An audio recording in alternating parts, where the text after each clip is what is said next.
કોણ છે પરમ સત્ય? જન્માદ્યસ્ય તોન્વયાદિતરતશ્ચાર્થે, જેનાથી જન્માદિ થાય છે. જન્માદ્યસ્ય યતઃ બ્રહ્મસૂત્ર છે. જેનાથી જન્માદિ એટલે કે આ સર્જન, પાલન અને લય થાય છે. તો જન્માદિ કહું તો ગાયત્રી મંત્રમાં શું કહું? તત્ સવિતુઃ, એ સવિતા. અને સવિતા શબ્દ કરવાથી લોકોએ દેવીની ભાવના કરી. પણ સવિતા કોણ છે? સૂતે પ્રસૂતે ઇતિ સવિતા, એટલે કે જેનાથી આ સર્જન થાય છે. શેનાથી સર્જન થયું? કોણે કર્યું? માટીમાંથી ઘડો બને, કુંભાર બનાવે તો માટી ઘડાનું ઉપાદાન કારણ કહેવાય અને કુંભાર નિમિત્ત કારણ કહેવાય. તો આ સૃષ્ટિનું ઉપાદાન અને નિમિત્ત કારણ કોણ? તો કહ્યું આત્મકૃતે પરિણામા.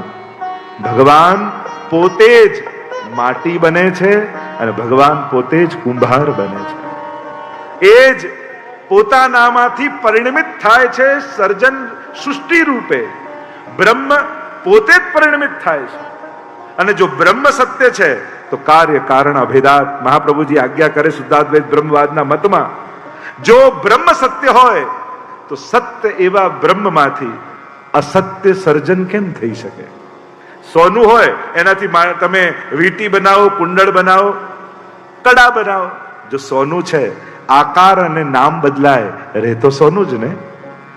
એમ જ જો બ્રહ્મ સત્ય છે તો સત્ય એવા બ્રહ્મમાંથી અસત્ય એવું જગત કઈ રીતે પેદા થાય?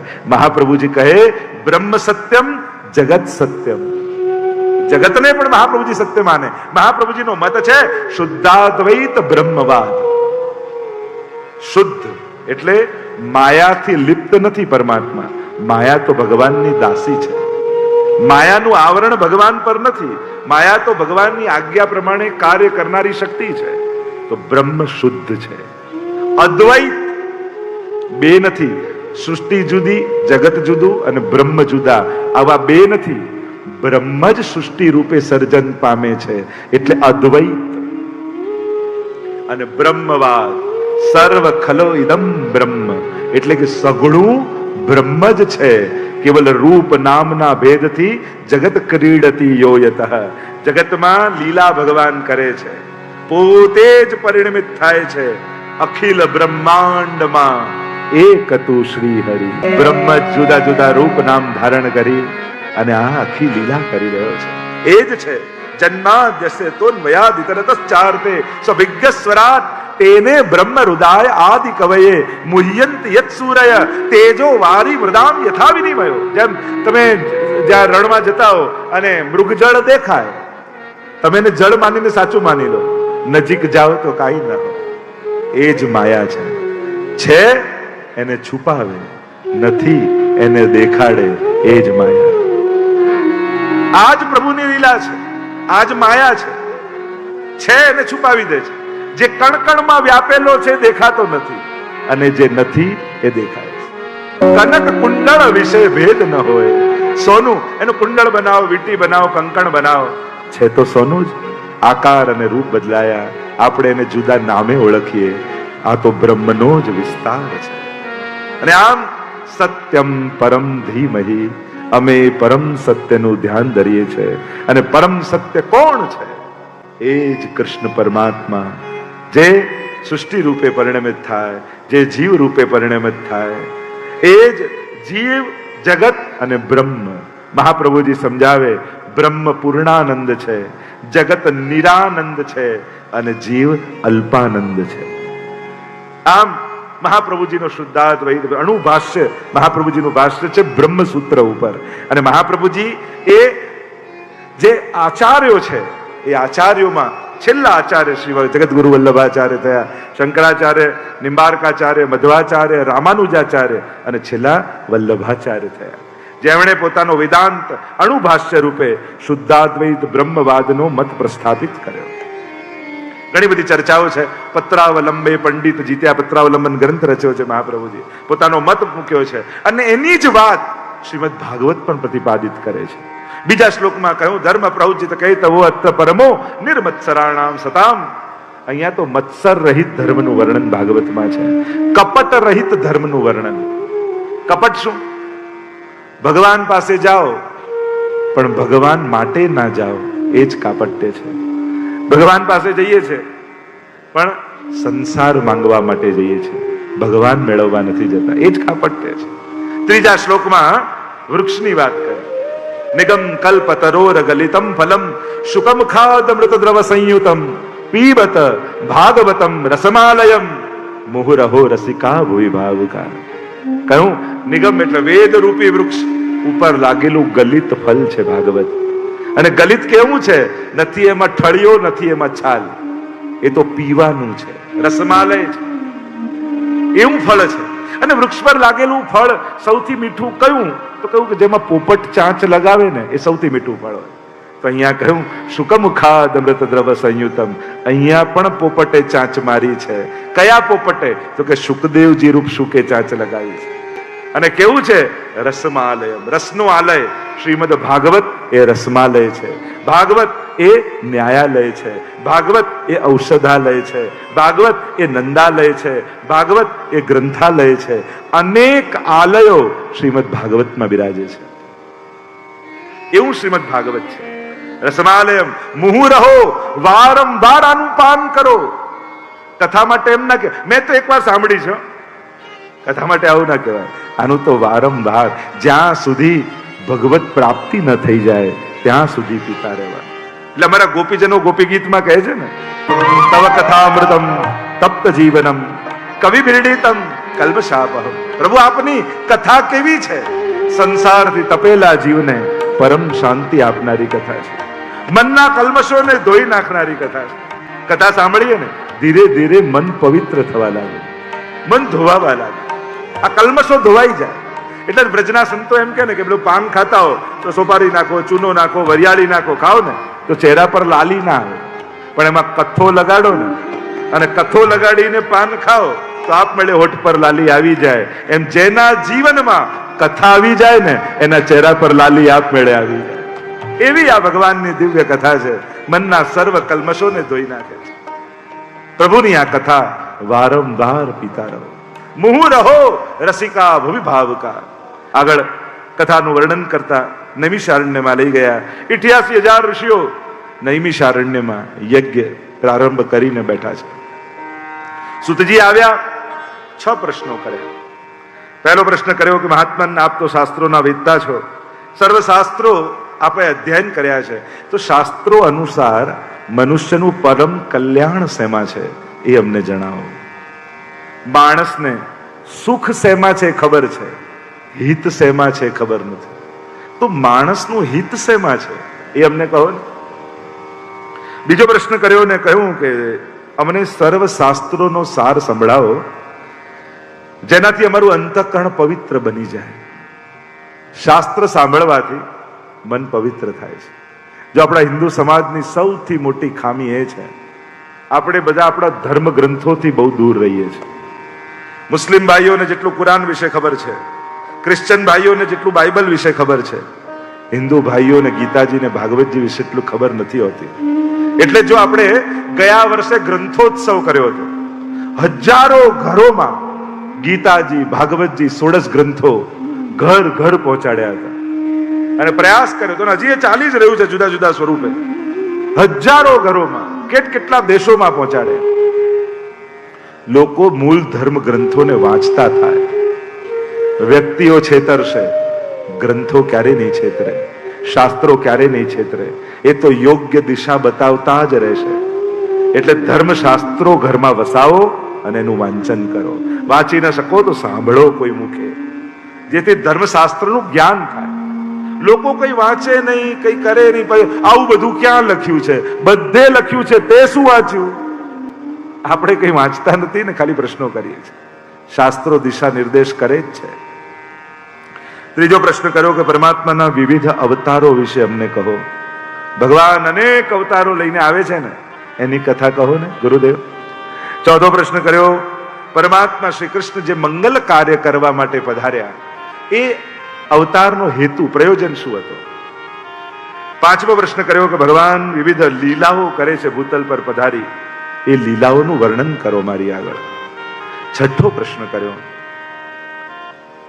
ભગવાન જ્યારે સ્વધામ પધાર્યા પછી ધર્મ કોના શરણે ગયો? કારણ કે ભગવાનનો અવતાર કાલ ચાલતો હોય ને, એટલે કે ધર્મશાસ્ત્રના ટાઈમ પીરિયડ અનુસાર ભગવાન જ્યારે આ ભૂમિ ઉપર હોય એ સમયને કહેવાય અવતાર કાલ. અને અવતાર કાલ ચાલતો હોય ને ત્યારે ભગવાનના શરણમાં જ ધર્મ રહેતો હોય, એટલે ભગવાન જે કરે એ ધર્મ. પણ પ્રભુ જ્યારે સ્વધામ પધારી ગયા પછી ધર્મ કોના શરણે ગયો એ અમને કહો તો અમે એનું શરણું લઈએ. તો ભાગવતમાં તો એવી કથા આવે છે, પ્રભુ જ્યારે સ્વધામ પધારતા હતા ને ત્યારે ઉદ્ધવજી પ્રશ્ન કરે છે કે પ્રભુ, જ્યારે આ પ્રગટ સ્વરૂપે આ ભૂતલ પર ન હો તો અમે કોનો આશ્રય કરીએ જેથી અમને આપનો અનુભવ થાય? અને ત્યારે એમ કહેવાય છે કે એ સમયે ભગવાને પોતાનું સમગ્ર તેજ શ્રીમદ ભાગવતમાં પધરાવી દીધું અને કહ્યું, જ્યારે પ્રગટ રૂપે હો ન હોઉં ત્યારે ભાગવતમાં હું સદા માટે બિરાજતો હોઈશ.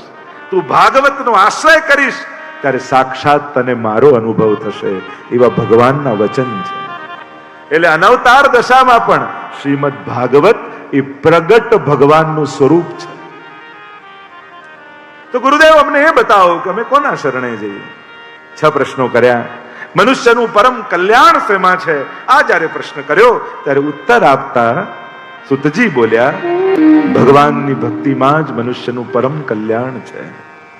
ગમે તેટલા પુણ્યો કરો, પુણ્ય ભોગવાય આવવું તો પડશે જ. પુણ્ય કરતે સમયે તો પુણ્ય કર્યા, પણ પુણ્ય ભોગવતી સમયે ક્યાંક પાપ કરવાની વૃત્તિ આવી જાય એનો તો કોઈ ભરોસો નથી. એમ જ થાય ને, પુણ્ય ભોગવવા એટલે શું? સુખ ભોગવવું.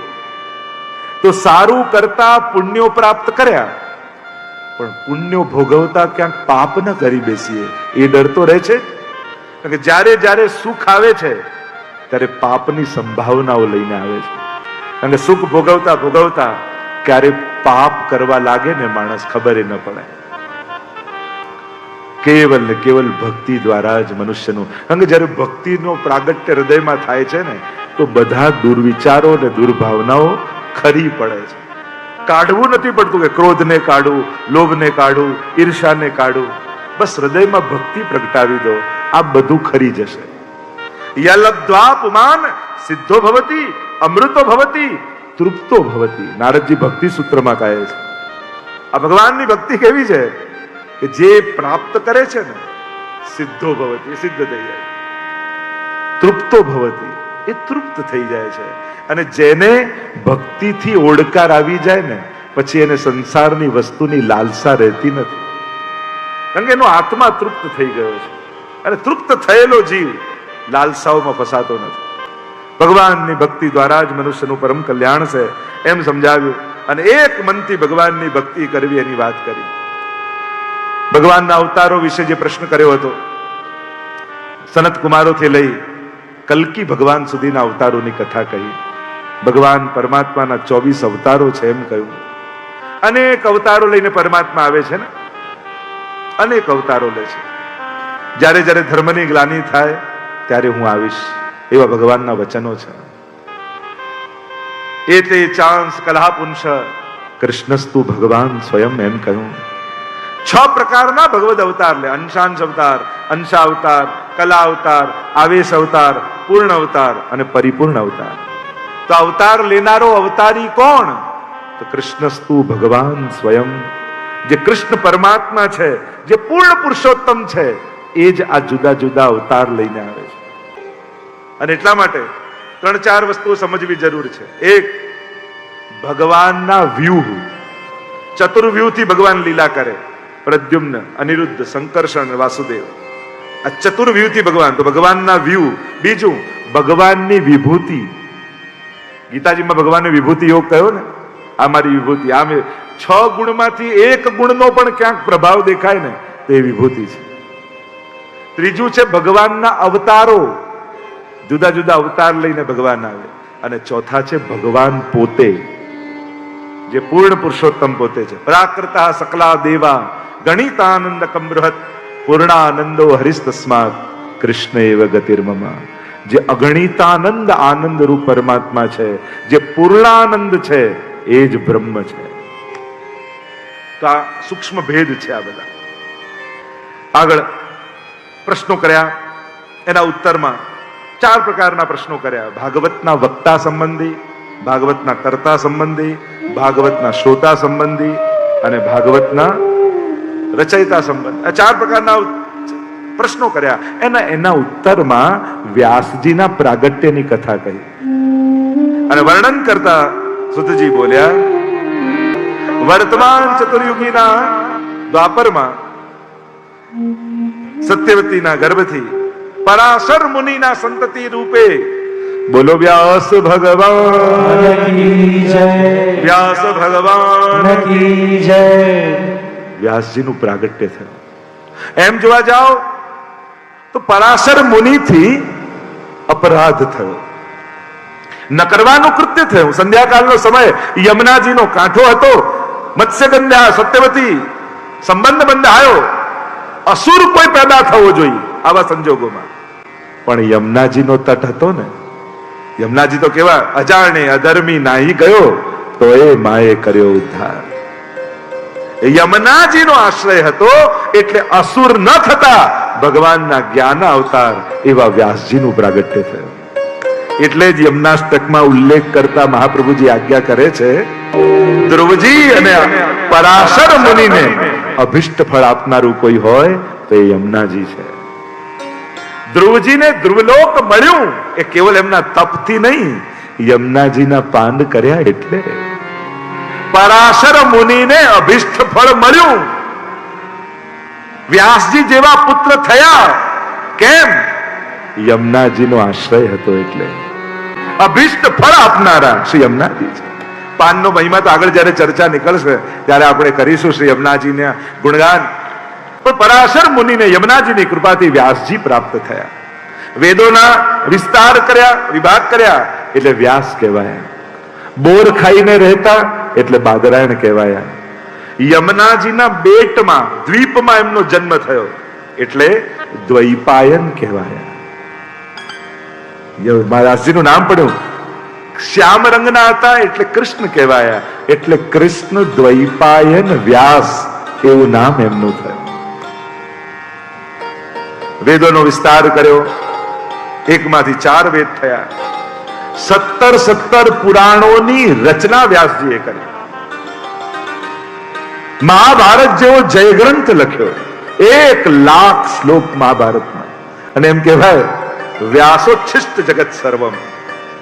વ્યાસજી બધું જ કહી ગયા છે અને એમના પછી જે કહેવાઈ રહ્યું છે એ બધું વ્યાસનું ઉચ્છિષ્ટ છે.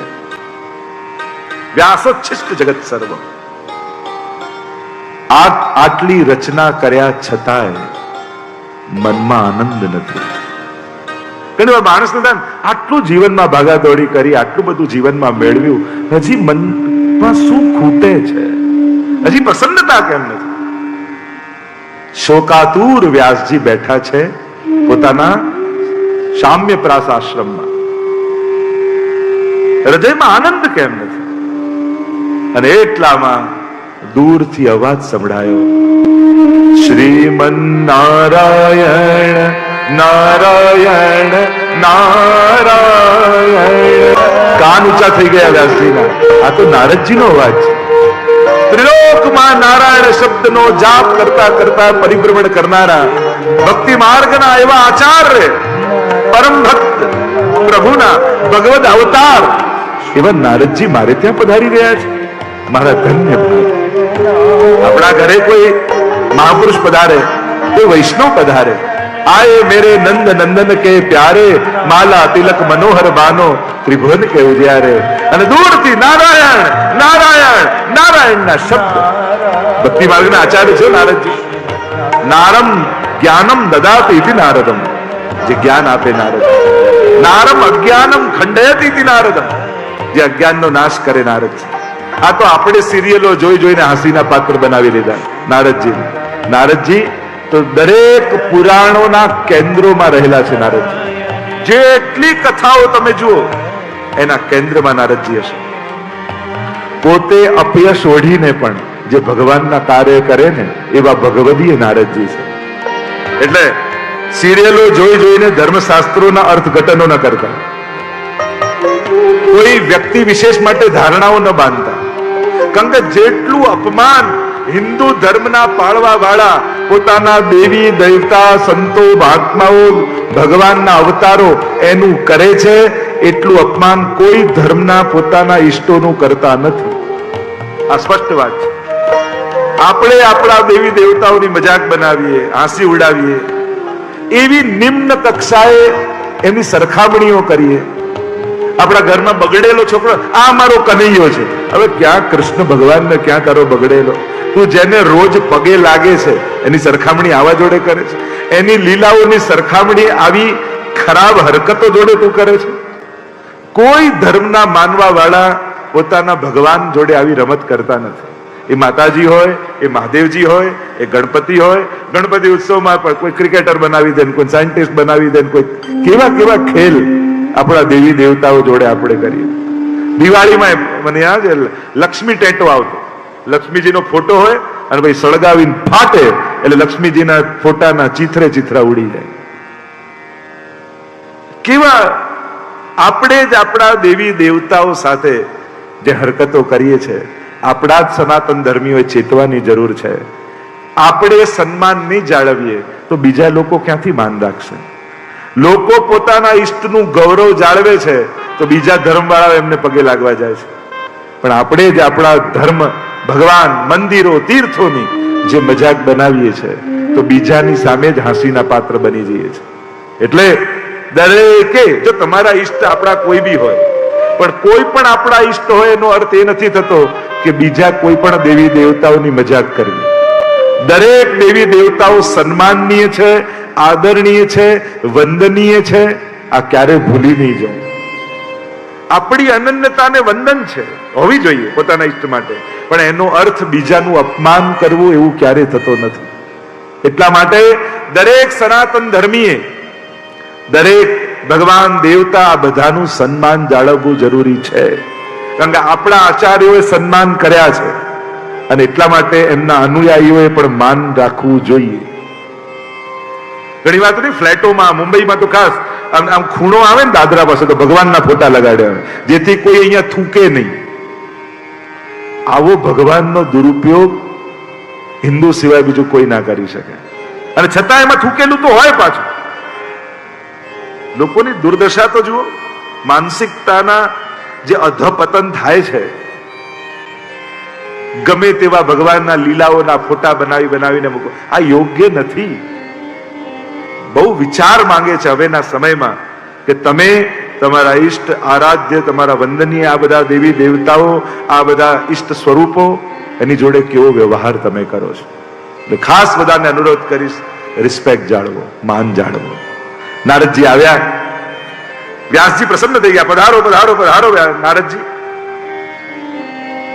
આટલા ગ્રંથો રચ્યા છતાંય હૃદયમાંથી શોક જતો નથી. વ્યાસજી કે નારદજી કહેવા લાગ્યા, વ્યાસજી તમે 17 પુરાણો અને મહાભારત દ્વારા ધર્મનું તો વિસ્તારથી વર્ણન કર્યું છે, પણ ધર્મીનો વિમલ યશ નથી ગાયો. જેમાં વિશુદ્ધ ભક્તિનું વર્ણન હોય, હજી એ ભાગવતની રચના આપે નથી કરી. અને જ્યાં સુધી ભક્તિને નહીં ગાઓ ત્યાં સુધી જ્ઞાન, વૈરાગ્ય, યજ્ઞ, યાગાદી આ જેટલા સાધનો છે એ પ્રસન્નતાને નહીં પામે. કારણ કે આ બધાની માં એ ભક્તિ છે. અને ભક્તિ વિશુદ્ધ રૂપે ગાશો ત્યારે જ આત્માને પરમ સંતોષ થશે. કારણ યો યદંશ સતમ ભજે, જે જેનો અંશ હોય એના અંશીને ભજે. આત્માની પ્રસન્નતા ભગવાનની ભક્તિમાં છુપાયેલી છે. નારદજી કહેવા લાગ્યા, વ્યાસજી તમારા હૃદયમાં જ ભાગવત શાસ્ત્ર સમાયેલું છે. એનું મહાત્મ્ય તમે સ્કંદ પુરાણ અને પદ્મ પુરાણમાં ગાયું છે. હવે એની રચના કરો, હવે એનું પ્રાગટ્ય કરો. કારણ અભિવ્યક્તિ જ અનુભૂતિને પૂર્ણતા આપતી હોય છે. કારણ કે અનુભૂતિ થાય, પણ જ્યાં સુધી અભિવ્યક્ત ન થાય ત્યાં સુધી અનુભૂતિ પણ અધૂરી કહેવાય. ગોપી ગીતના સુબોધનીમાં મહાપ્રભુજી લખે છે, કારિકા અંતસ્થિતો રસ પુષ્ટો બહિશ્ચેન્ન વિનિર્ગત તદા પૂર્ણો નૈવ ભવેત ઇતિ વાગ નિર્ગમસ્તથા. હૃદયમાં પ્રગટેલો રસ અનુભવનો એ જ્યાં સુધી નિશ્રિત અભિવ્યક્ત ન થઈ જાય ત્યાં સુધી અધૂરો જ છે. એ વ્યાસજી હૃદયમાંથી પ્રગટાવો એ પરમ ભાગવતને. નારદજી કહેવા લાગે હું કેવળ સલાહ નથી આપતો, મારા જીવનની વાત તમને કહું. 3 જન્મની કથા નારદજીએ કહી. પૂર્વ જન્મમાં હું દાસીનો પુત્ર, પિતા તો ગુજરી ગયેલા. અમારા ગામમાં કેટલાક મહાત્માઓ પધાર્યા ચાતુર્માસ કરવા, અને ગામના લોકોએ મારી માને મારી સાથે ચાકરીમાં રાખી દીધી. મહાત્માઓની સેવા કરીએ, એમના જે જૂઠણ બચે એનો પ્રસાદ લઈએ, અને પ્રસાદ લેતા લેતા મારી બુદ્ધિ વિશુદ્ધ બની ગઈ. સત્સંગ સાંભળતા સાંભળતા અંતઃકરણ પવિત્ર બની ગયું. ક્યાં ચાતુર્માસ પૂરો થઈ ગયો ખબર ન પડી. મહાત્માઓના ચરણોમાં હું પડ્યો, મને તમારી સાથે લઈ જાઓ. મહાત્માએ કહ્યું તારી માની આજ્ઞા લઈ આવ તો લઈ જઈએ. માએ કહ્યું તું મારો એકનો એક દીકરો, તું જતો રહે તો મારું કોણ? ન જવા દીધો. એકવાર મારી મા ગૌશાળામાંથી જતી હતી, સર્પદંશ પડ્યો, મૃત્યુ પામી. હવે તો કોઈ રોકનારું હતું નહીં, કહેનારું હતું નહીં. ઉત્તર દિશા તરફ હું આગળ આગળ આગળ આગળ આગળ જતો ગયો. વિશાળ વૃક્ષ આવ્યું અને ત્યાં સમાધિમાં બેઠો. સમાધિમાં પરમાત્મા આવ્યા. કહ્યું મને, નારદ, આ જન્મમાં તને મારી પ્રાપ્તિ નહીં થાય. ટૂંક સમયમાં પ્રલય કાલ આવશે, સૃષ્ટિનો લય થઈ જશે, ફરી સૃષ્ટિનું સર્જન થશે. બ્રહ્માજી નાભી કમળમાંથી પ્રગટ થશે અને બ્રહ્માજી દ્વારા તારું પ્રાગટ્ય થશે. જેમ ભગવાને કહ્યું એમ જ થયું. અને બ્રહ્માજી દ્વારા બોલીએ નારદ ભગવાન કી જય, બોલીએ નારદ ભગવાન કી જય. વિશુદ્ધ ભગવાનને ભક્તિ કરતા કરતા આજે ભગવાનનો અવતાર બનીને પ્રગટ થયો છું વ્યાસજી.